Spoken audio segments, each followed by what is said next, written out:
यक्ष यक्षिणियों की जनसंख्या लगभग 100 करोड़ से ज़्यादा है। मैं एक बार जो है यक्ष लोग गया होते हैं, वो अपनी पावर से घर बना लेते हैं और फिर ख़त्म हो जाता है। हमारे रत्न नहीं होते हैं अलग अलग प्रकार के, वही वैसे ही रत्न उनके यहाँ पे पत्थर हैं। पत्थर में एक शमशान यक्ष भी होते हैं। अब जिस रूप में यक्ष यक्षिणी को सिद्ध करते हो तो वो उसी रूप में आते हैं। तो शमशान यक्ष जो होता है वो बड़ा ही शक्तिशाली होता है। ओम नमः दोस्तों, मैं महारुद्र देवेश दैविक धाम में आपका स्वागत करता हूँ।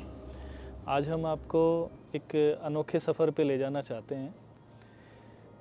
मैं एक बार जो है यक्ष लोक गया। ठीक है, मैं यक्ष लोक के बारे में आपको बता रहा हूँ। बहुत अधिक बातें तो मैं जान नहीं पाया, बहुत कम समय के लिए जा पाए हम वहाँ पे, तो बहुत अधिक बातें तो नहीं जान पाया, लेकिन कुछ बातें जो मैंने देखी वो मैं आपके साथ शेयर कर रहा हूँ। यक्ष लोक वाकई में बहुत प्यारा लोक है। एक तो सूक्ष्म लोक है, वहाँ पर सूक्ष्म शरीर से ही आप जा सकते हो, यानी जो आत्मा कहें या सूक्ष्म शरीर कहें, हम इसको दो शरीरों में बांटते हैं। एक स्थूल शरीर जो आपको दिखता है, एक सूक्ष्म शरीर जिसको आत्मा भी कहते हैं।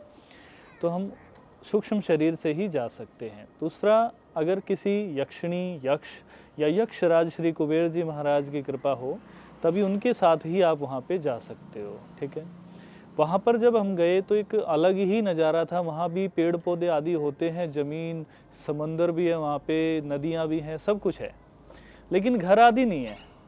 घर वहाँ पे बनते हैं, यक्षिणियाँ जो रहते हैं वो घर बनाते हैं, जगह जगह बनाते हैं। वो अपनी पावर से घर बना लेते हैं और फिर ख़त्म हो जाता है।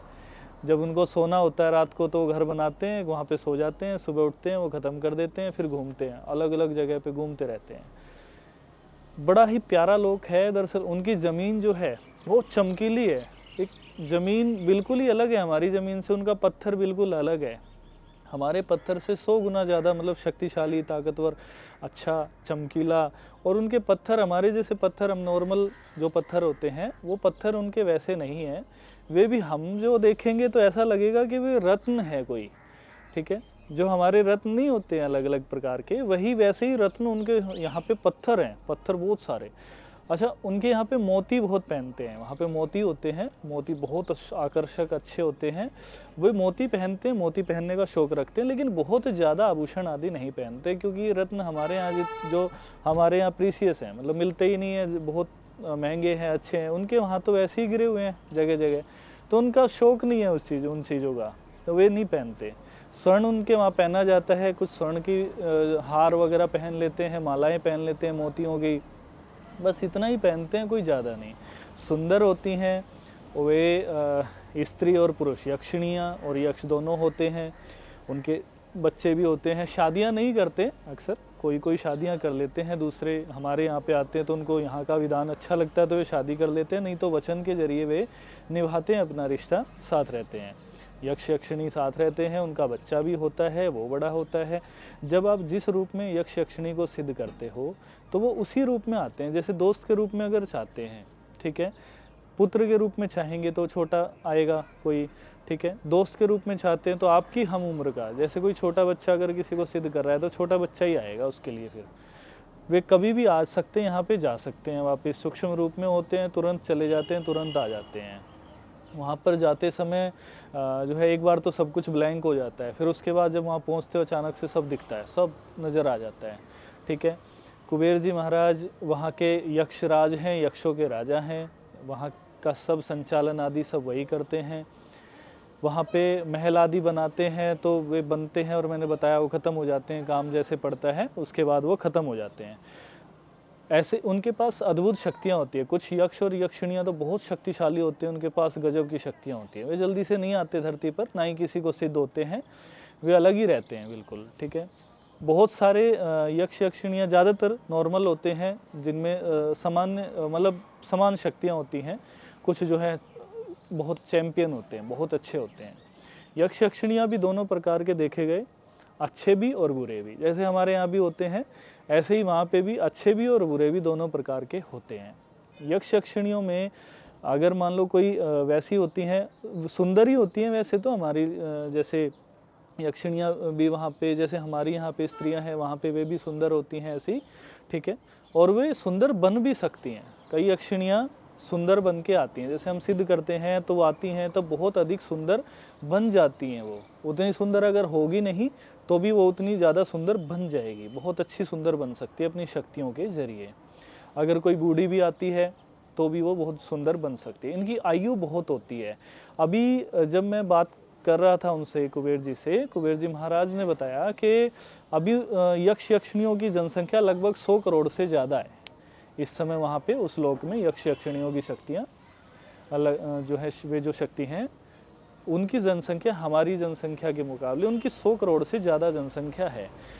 अब हमारा ही लोक है, हम सोचने लगते हैं कई बार हम ही चैंपियन है, हम ही किंग है, हम ही सब कुछ है, हम कमाने में लग रहे हैं सब। वहाँ पे ऐसी कमाई वगैरह का साधन कुछ नहीं होता। भोजन वगैरह के बारे में बताऊं तो उनका भोजन अपने आप आ जाता है। कुबेर जी महाराज जो यक्षों के राजा हैं उन्होंने उनके लिए प्रबंध किया हुआ है। भोजन उनके पास अपने आप पहुंच जाता है, उनको उसके लिए मेहनत नहीं करनी पड़ती। बस वो घूमते हैं, मज़े करते हैं, मौज लेते हैं। ठीक है। कोई भी साधक अगर किसी यक्षिणी या यक्ष की सेवा करता है, कंटिन्यू उन्हीं के साथ रहता है, उन्हीं की सेवा करता रहता है, उन्हीं को मानता है और किन्हीं शक्ति को नहीं करता, 4-5, 5-7-10 शक्तियाँ अगर उसके पास नहीं है, वो उनको ही ज़्यादा मानता है, तो मरने के बाद वो वहीं पे पहुंचता है यक्षलोक में, उनके साथ ही चला जाएगा। वो यक्षिणी के साथ रहेगा तो उन्हीं के साथ चला जाएगा। यक्षिणियों के लिए कुछ भ्रांतियां भी होती हैं जो साधक सिद्ध करना चाहते हैं। यक्षिणियों के लिए भ्रांतियां होती हैं। यक्ष कई प्रकार के होते हैं। एक शमशान यक्ष भी होते हैं। ठीक है, शमशान में पाए जाते हैं वे यक्ष। शमशान यक्ष बहुत ही चमत्कारी और शक्तिशाली होते हैं। शमशान यक्ष मतलब इतना तीव्र होता है, वो कोई भी शमशान के कार्य आपको कराने हैं, कोई भी मारण वगैरह सब कर देता है। शमशान यक्ष जो होता है वो बड़ा ही शक्तिशाली होता है। वो आपके मारण आदि के जो भी गंदे काम होते हैं सारे कर सकते हैं। ठीक है। अन्य बहुत सारे यक्ष होते हैं जो आपकी मदद भी करते हैं हर तरीके से, हर कार्य में अच्छे कार्य बहुत खुश होकर करते हैं। यक्ष बहुत ही सोच समझ के कार्य करते हैं क्योंकि इत्र योनि की एक महानतम अच्छी शक्ति होती है, तो ये बहुत ही सोच समझ के कार्य करते हैं। ऐसा नहीं है कि आपने कुछ भी बोल दिया ऐसे ही उन्होंने कार्य कर दिए, नहीं होता है ऐसे। वो पूरा सोच समझ के, पूरा डिटेल से समझ के देख लेते हैं वो अपनी शक्ति के जरिए कि बंदा ठीक है, नहीं करा रहा है, नहीं करा रहा है, अच्छे काम कराएगा या नहीं कराएगा। आपको सिद्ध होने से पहले भी वो पूरी तरह से जांच लेंगे, तब आपका काम, आपसे सिद्ध होंगे, आपका काम करेंगे। ठीक है। ऐसे ही यक्षिणियाँ होती हैं।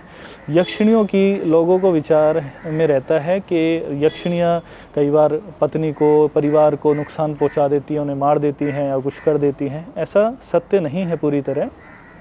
कोई भी यक्षिणी सिद्ध होने से पहले आपसे पूरी तरह बात करेगी, आप पूरी तरह उनसे खुल के बात करेंगे कि मेरी एक पत्नी है, ऐसे ऐसे मैं उनके साथ रहूँगा, ऐसे आपको स्वीकार है या नहीं है, तो वो स्वीकार करेंगे। और दूसरा, कभी भी साधना करने से पहले जब संकल्प लेंगे तब आपको ये बात बोल देनी है संकल्प के दौरान ही कि ये अगर आपको मंजूर हो आप तब आ जाइए। ठीक है। तो वो उनको मंजूर रहेगा तो आएंगी, और आने के बाद भी आप प्रॉपर उनसे बात करेंगे कि मेरी पत्नी है, मैं उनके साथ रहना। अगर आपने कोई झूठ बोला है या सिद्ध करने के लिए आपने झूठ बोल के ऐसे बोल दिया कि भाई चलो अभी तो आ जाएंगी, मन में रखते हो कि अभी तो आ जाएंगी, बाद में देखा जाएगा, ठीक है, काम कराने के लिए, तो ये सबसे बड़ी गलती होती है आपकी। तभी वो नुकसान होता है उस स्थिति में। जब आप पहला वचन लेते हैं तब आप बोलते हैं उनको कि आप मेरे परिवार की जो है रक्षा करेंगे, कभी भी नाराज़ नहीं होंगे, किसी भी हाल में कितनी भी बड़ी गलती हो जाए आप नाराज़ नहीं होंगे, कोई सज़ा नहीं देंगे कभी भी। ठीक है। तब वो रक्षा करेगी, आपका अहित नहीं करेगी, कभी भी किसी भी हाल में आपकी हर तरीके से वो रक्षा ही करेगी। तो आपको ये बात ध्यान रखनी है कि यक्षिणियाँ बुरी नहीं होती, अच्छी होती हैं। अगर आप सही वचन का पालन करते हो, उनके साथ वचन में रहते हो, तो वो आपके हर वचन में साथ देती हैं, हर कार्य में आपका साथ देती हैं, अच्छे कार्य करती हैं, हर प्रकार के कार्य कर देती हैं, बुरे नहीं करती हैं, अच्छे ही कार्य ज़्यादा करती हैं। ठीक है। कुछ यक्षिणियाँ होती हैं खतरनाक वाली, उनको पसंद होते हैं गंदे कार्य करना, लेकिन अधिकतर यक्षिणियों को अच्छे कार्य ही पसंद होते हैं। बहुत ज़्यादा सुंदर नहीं होती, सुंदर बन के आती हैं, लेकिन काफ़ी जो है ऐसी भी यक्षिणियाँ देखी गई हैं जो बहुत ही ज़्यादा पावरफुल होती हैं, जो दैवीय श्रेणी के अंदर आ जाती हैं। जैसे कुबेर जी महाराज यक्ष हैं लेकिन वो देवता में आते हैं। ठीक है। देवता श्रेणी उन्होंने प्राप्त की। ऐसे ही बहुत सारे जो है यक्षिणियाँ हैं जो देवीय श्रेणी में आ जाती हैं, अच्छी श्रेणी में आ जाती हैं। तो यक्षलोक बहुत ही एक सुंदर लोक है। अगर आपका भविष्य में ऐसा रहा कि आपका योग बना तो आप जा सकते हैं वहाँ पे, देखेंगे, बात करेंगे और मेरे बारे में आप बता भी सकते हैं। मेरे जो शिष्य हैं वो मेरा नाम लेके वहाँ पे जा सकते हैं, बात कर जाएंगे तब भी बता सकते हैं, तो उनका स्वागत ही होगा। और दोस्तों, अधिक जानकारी के लिए कोई भी यक्ष यक्षिणी शक्ति या कोई भी अन्य शक्ति, कोई भी सिद्धि करने के लिए आप हमसे संपर्क कर सकते हैं। स्क्रीन पे दिए गए नंबरों से हमसे बात कर सकते हैं।